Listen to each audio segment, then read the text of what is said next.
Hi everybody, and we just wanted to record another session with Steve because we had so many questions from the last Back to the Future webinar, so we're just going to run through a few of the questions so that Steve can give answers to them. So we'll start off with a question from Laura. Many of these topics, well-being and trust for instance, require very different skills to traditional manufacturing engineering. Similarly, running a venture towards a mission around sustainability or social purpose, which might not be sold for profit, require different skills to what most business people have or enterprise training programs offer. What optimism can you share about how these skills can be integrated in future manufacturing ventures? Well, the optimism is really easy. We see people do it. We see people who've learned for themselves. They've found, mainly through friends and friends of friends, ways of picking up the skills that they didn't previously have. That's the very thin end of the wedge, the people who worked hardest to develop these skills. You can see that behind that, there are organizations, many organizations around the world who are trying to build more organized education and support systems in these spaces. But anybody who's got an education in manufacturing engineering has already had to work out how to integrate people, profit, technology, and organization, how you organize those things. So we have to understand technology and engineering, but we also have to understand how money works. So that means that we have a skill in understanding, for example, the meaning of setup time, or batch size, or stock levels, because it operates across all of those other variables. We are already multidisciplinary engineers, anybody involved in manufacturing, and this is just another discipline that will come on top of that. You're already capable of doing it. Okay. Great, thank you. The messaging, especially during the current crisis, is mainly about economic recovery. How fast can we bounce back? Do you think there is a lack of discussion about how we can bounce back in a sustainable way? And how do you think we can catalyse more discussions and mindsets among consumers, industries and governments? How fast can we bounce back? Not going to happen, never. Do you think there is a lack of discussion? Yes, there is a lack of discussion. The really interesting and hard part, and you were leading up to it, how do you think we can catalyze more of such discussions? And I think that we have to keep telling people as often as we can that we're not going to bounce back. We're not trying to build back better. We're trying to build forward better. And until we get used to that idea, they are not going to ask questions about why the future looks different to the past. I think that it will naturally happen, but over too long a period of time. People will get frustrated with trying to build the fastest possible economic recovery because they will realize that they're failing. I think it will take a couple of years before we realize we've got to build forward better rather than build back better. Thanks, Steve. So we've got a question here about the trust subject that you mentioned during your webinar, and it being one of the observed trends. Can you elaborate more on trust and the importance in sustainability? So we probably already sometimes use a phrase, and you maybe have been in a meeting where you go, well, you know, they've just broken the contract, or, you know, that customer is a pain, or that supplier is a pain, they've broken the terms of the contract. And we say, yeah, but is it worth spending money on lawyers to go through this? And in the worst case condition, we might go, we're too small and their pockets are deep and their lawyers are nasty. So we already don't use law, the legal process, to solve problems consistently. That is going to get worse. And it means, for example, we've seen it recently where retailers have chosen not to pay for clothing that has already arrived in their distribution centers because those retailers have closed their shops. But that's an order, that's a contract that they had with the subcontract clothing manufacturers of India, of China, of Bangladesh. So I think we'll see that problem getting worse and rapidly getting worse under tough conditions. And the response to that is that people will work with people they trust, and the contract will effectively become less and less important as a guide to how we should behave. And that trust building, even in a world where we don't travel and meet each other quite as often, will become more important. Thank you. On GDP and growth, in the last 20 years, material resource consumption has matched or exceeded economic growth. Can we achieve decoupling to avert environmental growth? Is green growth possible or an illusion? It's possible, but we do have to think differently, and we're not thinking differently and acting differently yet. I utterly believe that green growth and full absolute decoupling, as opposed to relative decoupling, the UK has achieved relative decoupling because we allow other nations to build and manufacture ever more of our products. So their material waste occurs in their country, and we don't cause that waste to happen in our country, but we still buy the product. And in that way, we've created a local version of more GDP for less water, energy, materials. But it isn't an absolute decoupling because we've just shifted it. The current model cannot sustain itself. How close do we have to drive towards the brick wall before we realize that we have to put on the brake and change direction is a question that I wish I knew the answer to.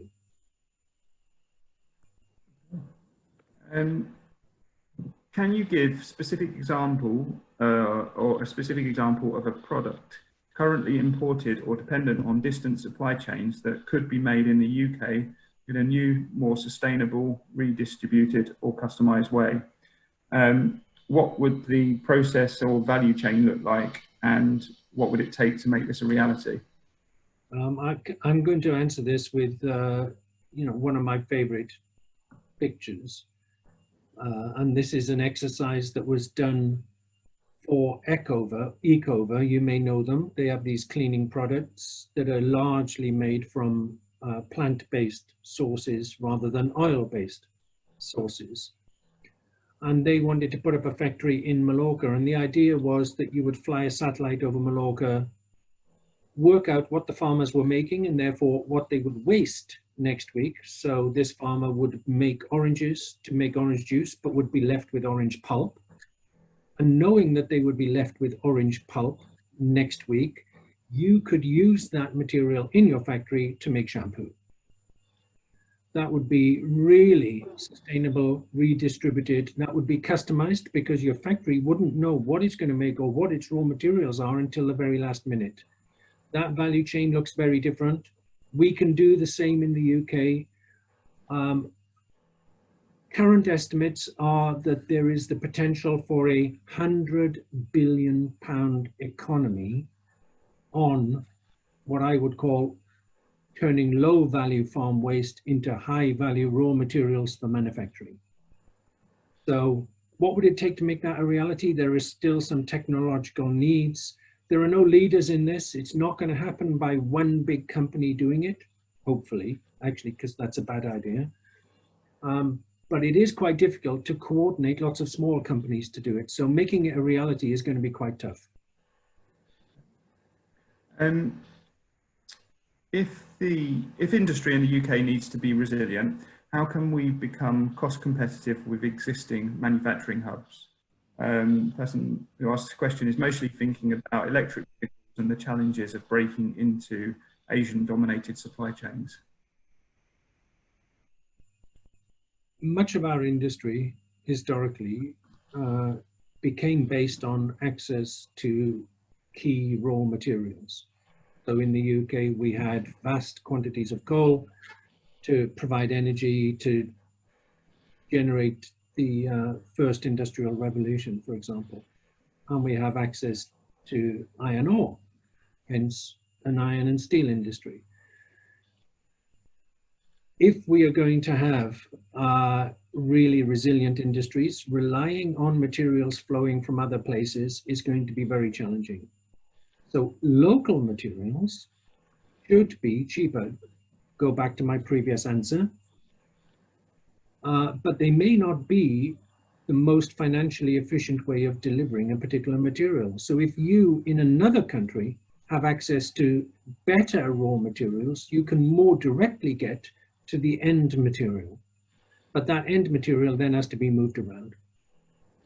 So if you want the UK to be resilient, i.e. if you want UK factories to stay open when competitor factories are closed, then using local materials generates profit because it's better to be open than closed, even if that material costs a little bit more to process. And that's an example of how resilience works. When everything is operating smoothly, when there's no disruption, your factory may not be directly cost competitive, but your factory stays open when the other one shuts. And that because their supply chain is disrupted. And in that moment, your profit is going through the roof by comparison to them. That's the hope that we have.